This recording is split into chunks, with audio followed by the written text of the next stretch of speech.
SC వర్గీకరణ బిల్లుకు governor ఆమోదం 59 ఉపకులాలు 3 గ్రూపులు 15% రిజర్వేషన్లు త్వరలో వెలువడబోతున్న వర్గీకరణ ఉత్తర్వులు.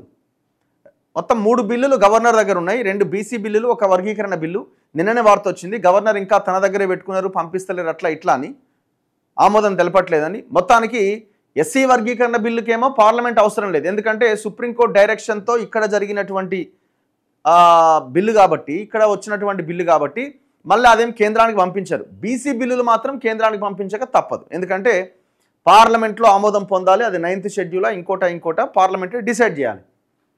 సో వర్గీకరణ బిల్లుకు మాత్రం జస్ట్ గవర్నర్ సైన్ చేయడంతో వర్గీకరణ సంబంధించిన ఉత్తర్వులు వెలువడతాయి, ఆ తర్వాత అమల్లోకి వస్తుంది. రాష్ట్రంలో ఎస్సీ వర్గీకరణ అమలుకు మార్గం సుగమమైంది. శాసనసభ శాసన మండలి ఆమోదించిన ఎస్సీ వర్గీకరణ బిల్లుకు గవర్నర్ జిష్ణుదేవ్ వర్మ సమ్మతి తెలిపారు. ఎస్సీలో ఉపకులాల్ని 3 గ్రూపులుగా విభజించి 15% రిజర్వేషన్లు కల్పించేలా ఈ బిల్లు రూపొందించారు. ఈ బిల్లుకు చట్టబద్ధత కల్పించేందుకు గవర్నర్కు ప్రభుత్వం పంపించింది. జిష్ణుదేవ్ వర్మ మంగళవారం బిల్లుకు ఆమోదం తెలిపి తిరిగి ప్రభుత్వానికి పంపించారు. బిల్లుకు గవర్నర్ ఆమోదం లభించడంతో వర్గీకరణ అమలయ్యేలా ప్రభుత్వం త్వరలో ఉత్తర్వులు జారీ చేయబోతున్నది. సుప్రీంకోర్టు తీర్పు వెలువడ్డ 8 నెలల్లోనే ప్రభుత్వం ఒక్కో అడుగు ముందుకేస్తూ 30 ఏళ్లుగా వర్గీకరణ కోసం జరుగుతున్న పోరాటానికి న్యాయం చేస్తూ ఈ ప్రక్రియ మొత్తాన్ని పూర్తి చేసింది. బిల్లుకు గవర్నర్ ఆమోదం లభించడంతో ఇక నుంచి వెలువడే అన్ని ప్రభుత్వ ఉద్యోగ నియామక ప్రకటనలు, విద్యాసంస్థల ప్రవేశాల్లో ఈ ఎస్సీ వర్గీకరణ అమలు కాబోతున్నది.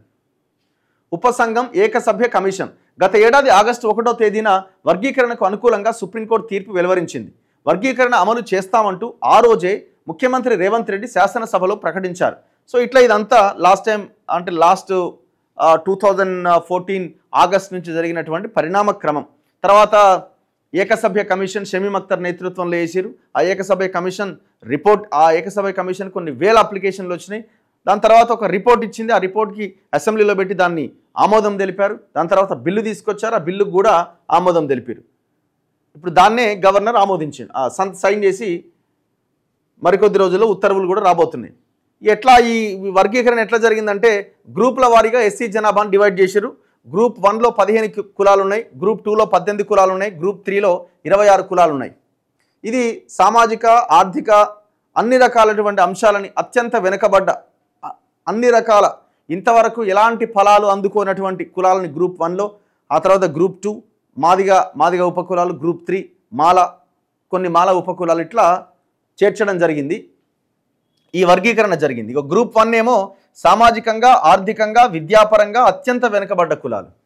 గ్రూప్ 2 ఏమో మధ్యస్థంగా లబ్ధి పొందిన ఎస్సీ కులాలు. గ్రూప్ 3 మెరుగైన ప్రయోజనాలు పొందిన కులాలు. ఇట్లా 3 గ్రూపులుగా షమీమ్ అఖ్తర్ కమిషన్ డిసైడ్ చేసింది ఆ రోజు.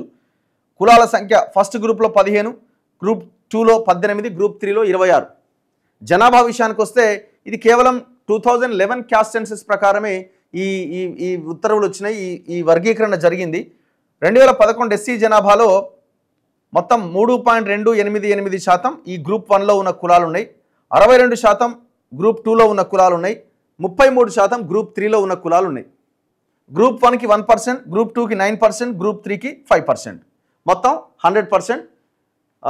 మొత్తం 15% రిజర్వేషన్, ఎందుకంటే ఎస్సీలకి ఉన్నటువంటి రిజర్వేషన్ 15% వాళ్ళ జనాభా ప్రకారం 2011 క్యాస్ట్ సెన్సస్ ప్రకారంగా.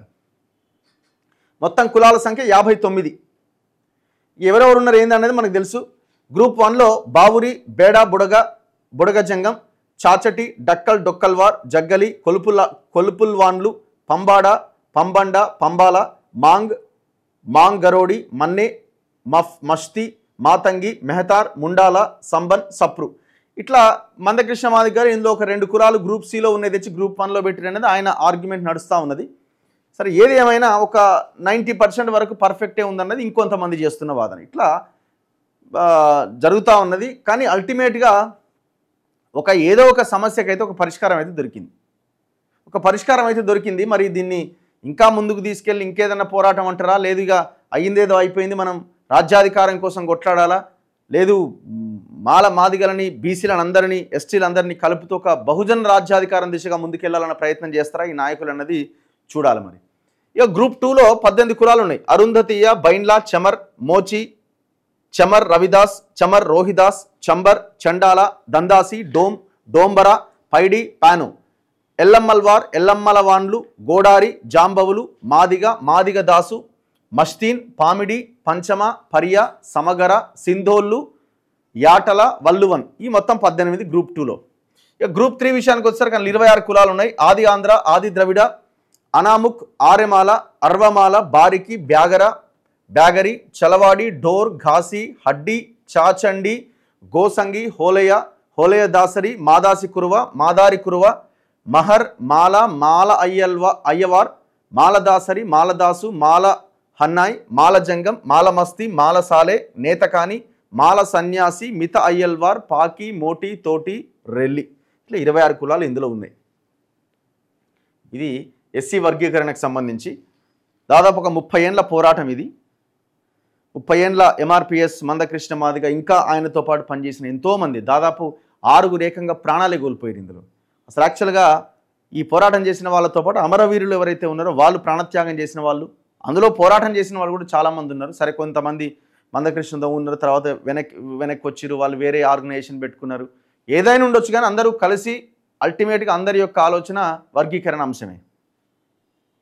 మొత్తానికి ఒక క్లారిటీ అయితే వచ్చినట్టు కనిపిస్తున్నది. దీన్ని మాల సోదరులు వాళ్ళు కొంత వ్యతిరేకిస్తున్నారు. ఖచ్చితంగా ఇది మాకు అన్యాయం జరిగింది, ఇది కోర్టులో నిలబడదు, వాళ్ళు వర్గీకరణకు అనుకూలం అని చెప్తూనే ఇది కోర్టులో నిలబడదు, ఖచ్చితంగా కోర్టుకు వెళ్తాం అని వాళ్ళు చెప్తా ఉన్నారు. మరి ఇది ఎటువైపు దారి తీస్తుందన్నది చూడాలి, ఎటువైపు వెళ్తుందన్నది చూడాలి.